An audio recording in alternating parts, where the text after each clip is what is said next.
একটি নতুন সকাল মানেই হলো নতুনভাবে সমস্ত কিছু শুরু করা, নতুন আশা নিয়েই শুরু করলাম আজকের আমার এই ব্লগটি। তো হ্যালো ফ্রেন্ডস, কেমন আছো সবাই? আশা করি সবাই খুব ভালো আছো। আর আমি আবারও চলে এলাম আরও একটি নতুন মিনি ব্লগ নিয়ে। আর আমার আগের ব্লগটিতে তোমরা সবাই অনেক সাপোর্ট করেছো, আমায় অনেক ভালোবাসা দিয়েছো, তার জন্য তোমাদের সবাইকে অনেক ধন্যবাদ।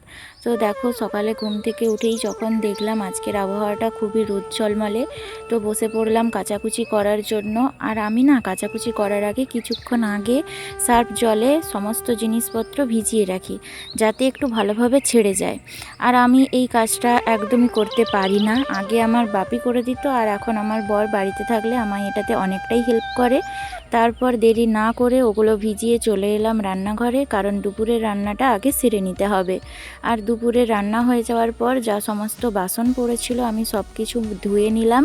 তারপর রান্নাঘরটাও মুছে ফেললাম। এবং এখানে দেখো আমার বোন এসেছে, আর আমার পাড়ার কয়েকজন ভাই দেওর ওরাও ছিল, তো ওদের সাথে একটু কথা বলছিলাম আর আইসক্রিম খাচ্ছিলাম। আর যখন দেখলাম যে অনেকটাই বেলা হয়ে যাচ্ছে, তো আর কথা না বাড়িয়ে সোজা চলে গেলাম পুকুরে। আর আমি তো প্রথমেই বললাম যে আমি কাচাকুচি করতে পারি না, তবুও চেষ্টা করছিলাম, কারণ অনেকগুলোই জিনিস ছিল, সবগুলোই যদি কেউ একজন ধুয়ে তো তার খুবই কষ্ট হবে। আর আমার বর দেখো চলে এসেছে, আমায় বলছে যে তোমায় করতে হবে না, দাও আমি করে দিচ্ছি। কিন্তু আমি বললাম না, অনেক জিনিস আছে, আমিও লেগে দিচ্ছি। আর ও বাড়িতে থাকলে না এভাবেই আমার সমস্ত কাজে হেল্প করে দেয়। ও বাড়িতে থাকলে আমার খাটুনিটাও একটু কম হয়। আর দেখো, তারপর আমি কয়েকটাই ধুয়েছিলাম, আমি পারিনি যেহেতু, তো পুরোটাই ওই করেছে। আর তারপর ধোয়া শেষে আমরা চলে গিয়েছিলাম মাঠে, কারণ ওখানেই সমস্ত জিনিসগুলো রোদে শুকোতে দিচ্ছি।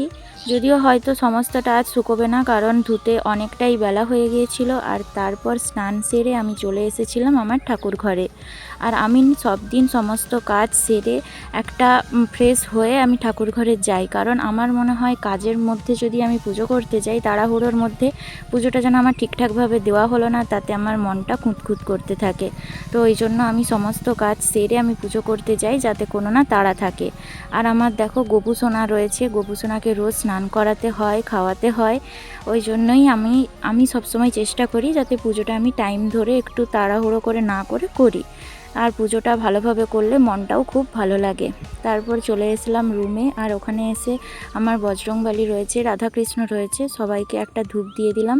আর এখানে ক্যামেরা হচ্ছে বলে বোন মুখ লুকাচ্ছে। তারপর দেখি শাশুড়ি মা ভাত বেড়ে সবাইকে খেতে দিয়েছে। তো বেশি দেরি না করে আমিও বসে পড়লাম। তারপর খেয়ে উঠে একটু ঘুমোচ্ছিলাম, উঠে বোন বাড়ি যাবে বলল, তো তার আগে বর বলছে চলো সবাই মিলে একটু ঘুরে আসি, তারপর ওকে বাড়িতে ছাড়তে যাব। আর আজকে বোনকে বলছিলাম যে বাইকটা আমি চালাচ্ছি, তো বলছে না না, অন্য কোনো দিন তুই চালাবি, আমি তোর বাইকে বসলে সুস্থভাবে বাড়ি ফিরবো না। তারপর বাজারে আসলাম। আর আমার শ্বশুরমশাইয়ের বাজারে একটি ছোট্ট চা পানের দোকান রয়েছে, তো ওখানে এসেই আমরা চা খেয়ে নিয়ে বেরিয়ে পড়লাম মাতপুর যাওয়ার উদ্দেশ্যে। আর দেখো আজকের ওয়েদারটা খুব সুন্দর, মেঘলা মেঘলা, আর এতক্ষণ ঠান্ডা বাতাস দিচ্ছিল, ভালোই লাগলো। আর মাতপুর এসে দেখি প্রচণ্ড ভিড়, আর স্টেশন থেকে শুরু করে রাস্তাঘাট, কারণ কাল ছিল মনসা মেলা, তো ওখানেই সবাই যাচ্ছে। আর আমরা মাতপুর আসলে মোমো তো খেতেই হবে, কারণ এটা ছাড়া আমাদের কোনো কথা হবে না। আমি মোমো খেতে আগে একদমই ভালোবাসতাম না, তো এখন এটাও আমার খুব ফেভারিট একটা খাবার হয়ে উঠেছে। তারপর খাওয়া দাওয়া সেরে আমরা বাড়ির উদ্দেশ্যে বেরিয়ে পড়লাম। আর এটা কোন স্টেশন বলো তো? আর দেখো আমরা অন্ধকারের মধ্যে দিয়ে চলে যাচ্ছি বাড়িতে। আর এটা কলেজটা কি কেউ চেনো? এটা আমার বাড়ির কাছেই একদম। আর তারপর বাড়িতে এসে দেখি বাপি এখানে এঁচড় কাটছে। এটা দুপুরেই হওয়ার কথা ছিল, যখনই শুনেছে যে আমরা যাচ্ছি, আর আমি এঁচড় খেতে খুব ভালোবাসি, ওই জন্য তখন না করে এখন করছে।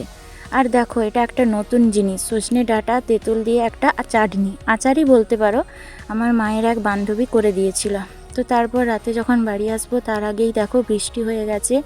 আর এরকম বৃষ্টি ভেজা রাস্তা, চারিদিকে লাইট নেই, লোডশেডিং হয়ে গেছে। আমাদের গ্রামের দিকে একটু বৃষ্টি হলেই লোডশেডিং। আর দেখো বাজও পড়ছে খুব। এরই মধ্যে আমরা চলে যাচ্ছি বাড়ি, থাকলে হবে না, বাড়ি যেতে হবে। আর দেখো এইভাবে আমার যেতে খুবই ভালো লাগলো। তো আজকের দিনটা আমাদের এইভাবেই কাটলো। টাটা।